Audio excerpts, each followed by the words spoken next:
আজকে আপনাদের আমি দেখাবো আমরা হেঁটে হেঁটে মসজিদে যাচ্ছি। আজকে জুমার দিন, সবাইকে জুমা মোবারক। যারা মসজিদে যাওয়ার জন্য তৈরি, অনেক কি বাসা এখনও রয়ে গেছে। একজন ভাই আমার সামনে দিয়ে যাচ্ছে, আমাদের রুমেই থাকে।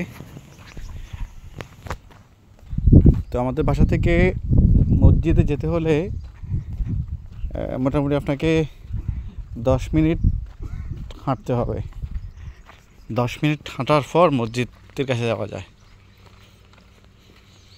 তো আশা করছি ভালোই লাগছে। জুমার দিন আমি এক গুনাহগার বান্দা, যদি আল্লাহ যদি আমাকে ক্ষমা যদি করে, হয়তো এটা হচ্ছে আমার কফিলের বাড়ি। এই যে বড় একটা খালি একটা ময়দান দেখছেন, আমাদের থাকার জায়গাও এত বড় নাই দেশে, অনেকের নাই। আর তাদের অবস্থা তো বিশাল। এই দিক সেদিক তাকালে শুধু তাদের জমি।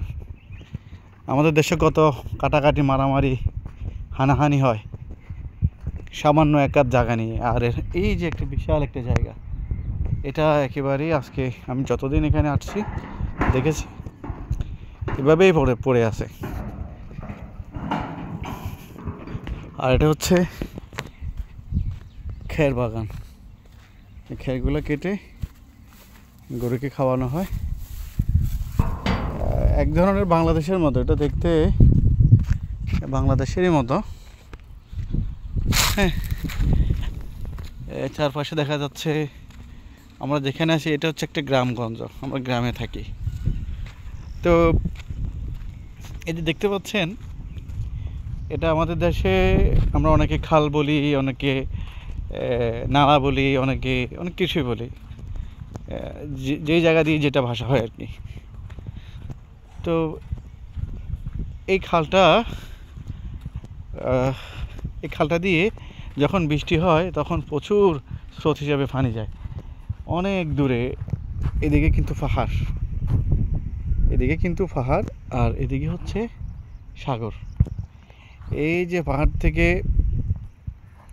একেবারে স্রোত হিসেবে অনেক, আমি দেখছি অনেক বৃষ্টি যখন এখানে হয়েছে, তো অনেক স্পিডে পানিগুলো এখানে আসে, একেবারে বন্যার মতো। তো এটা বলার কারণ হচ্ছে যে কয়দিন আগে আমাদের দেশে বন্যা হলো, বিশেষ করে চট্টগ্রাম, কুমিল্লা, হ্যাঁ, ফেনী, অনেকটা জায়গা অনেকটা ক্ষতি হয়েছে আমাদের।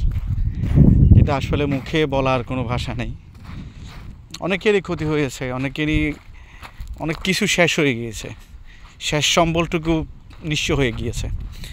তো এরকম কোনো আমাদের দেশে এমন চওড়া কোনো খাল নেই। নদী ছাড়া, নদীও তো দখল হয়ে যাচ্ছে। আর এখানে বছর 1 বছর অথবা 2 বছর যখন হয়, তখন এরা কি করে, এরা ভালো অনেক বড় একটা প্ল্যান করে। 10টা 20টা আমি দেখছি একসাথে 10টা পর্যন্ত এখানে বড় বড় ক্রান দিয়ে এটাকে খনন করতে, এটাকে পরিষ্কার করতে, যাতে পানিগুলো খুব সহজে সাগরে চলে যেতে পারে। কিন্তু আমাদের দেশে হচ্ছে যে আমার ঘরের সাথে দিয়ে যে এই নদীটা আছে সেটাকে আমি কিভাবে ভরাট করব চিন্তা থাকি আমরা এটা। আর যখন বৃষ্টি হয় তখন আমরা বলি যে সরকার তো পানি নামার কোনো ব্যবস্থা করে নাই, হ্যাঁ, সরকার আমাদেরকে ত্রাণ দিচ্ছে না, আমরা মরে যাচ্ছি, আমরা ডুবে যাচ্ছি, এই সমস্ত কথা বলি আমরা। তো আমরা চিন্তা করি না, যখন আমরা জমিগুলো দখল করি, এটা চিন্তা করি না যে যখন বৃষ্টি হবে, যখন বন্যা হবে, তখন পানিগুলো কোথায় দিয়ে নামবে, ওরকম জায়গা আমরা রাখি না।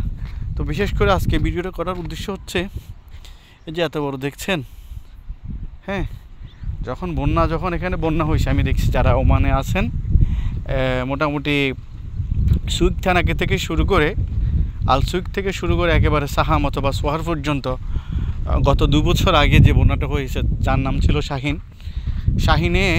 শাহিনের সময় লন্ডভন্ড হয়ে গিয়েছিল। তো আমি দেখছি এটা দিয়ে যে পরিমাণ পানি গিয়েছে, হ্যাঁ, যদি এই পানিগুলো যদি খুব ছোট হতো, এটা যদি খালটা যদি খুব ছোট হতো, তাহলে 1 সপ্তাহ লাগতো। কিন্তু না, বৃষ্টি শেষ, তুফান শেষ, সব কিছু নষ্ট হয়েছে, বাট পানি এখানে নেই। পানিগুলা খুব সহজে চলে গিয়েছে সাগরে। তার কারণ হচ্ছে এত বড় খাল দিয়ে যে স্রোতে পানি গিয়েছে, যদি না যেতে পারতো তাহলে 1 মাস লাগতো। এটা ক্ষতি হয়েছে, ক্ষতির কথা বলেও লাভ হবে না। যখন শাহিনে অনেক ক্ষতি হয়েছে, যেমন আমাদের দেশে যেমন ক্ষতি হয়েছে, শাহিনে অনেক ক্ষতি হয়েছে। তো একটা জিনিস খেয়াল রাখতে হবে আমাদের, যে আমরা যাতে খাল দখল না করি, হ্যাঁ, খালটাকে মুক্ত রাখি, তাহলে হয়তো ভবিষ্যতে এমন দুর্যোগ থেকে আমরা কিছুটা রক্ষা পেতে পারি। আর এই যে দেখতে পাচ্ছেন, এটা হেঁটে হেঁটে কথা বলছি। অনেক আরবিরা আবার মাইন্ডও করে যে ভিডিও করলে, করা যায় না। তো এই যে আনাম আবাদ ছাড়া এখনো আবাদ নেই, যে এগুলো এখানে পড়ে আছে। আমি যেখানে যাচ্ছি এটা একটা গ্রাম, ছোট একটা গ্রাম। তারা এখানে 5 ভাই বসত করে। আমি আপনাদের দেখাই। এটা হচ্ছে মানে এখানে 5 জন ভাই, নিজ ভাইয়ের সন্তান 5 জন এই এলাকাতে 5 জন থাকে।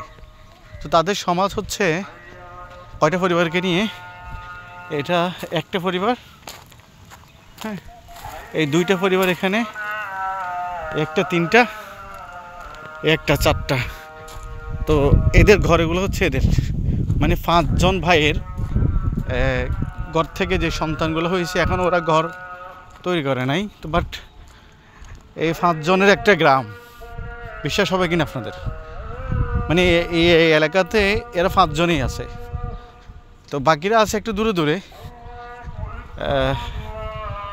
বিশেষ করে তাদের ছেলেপেলেগুলো বড় হয়েছে, হয়তো ভবিষ্যতে তারা আরও একটু বেশি হবে গড় তাদের বসত বাড়ি। কিন্তু আমি হিসাব করছি, আপনাদের দেখাইছি 5টা, এখনও বাকি আছে একটা। বাকি যেটা সামনে আছে দেখেন, এই যে গাড়ি দেখতে পাচ্ছেন, এই গাড়ির সামনে একজন পরিবার, এটা একটা পরিবারের বাসা।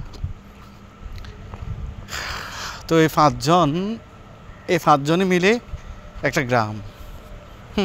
এই 5 জন এখানে, এদের আব্বা ছিল, আব্বা থেকে এটা 5 জন ভাই, 5 জন থেকে হয়তো আরও ভবিষ্যতে আরও বাড়বে। এটা একটা গ্রাম। তো আমাদের দেশে একটা গ্রামে আমরা যেটাতে বাস করি, ওটা মোটামুটি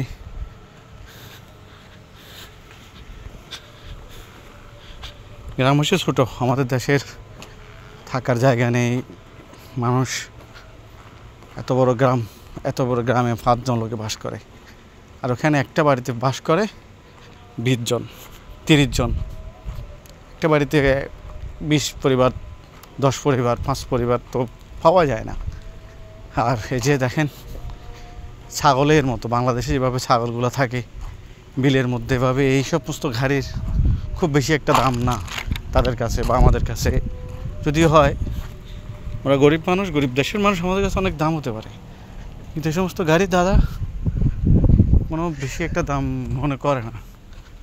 যে রোদে ঘরের আশেপাশে, হ্যাঁ, এগুলা যারা বিদেশে আছেন তারা অনেকেই দেখতে পায় ভালো ভালো গাড়ি, অনেক কিছু দেখতে পায়।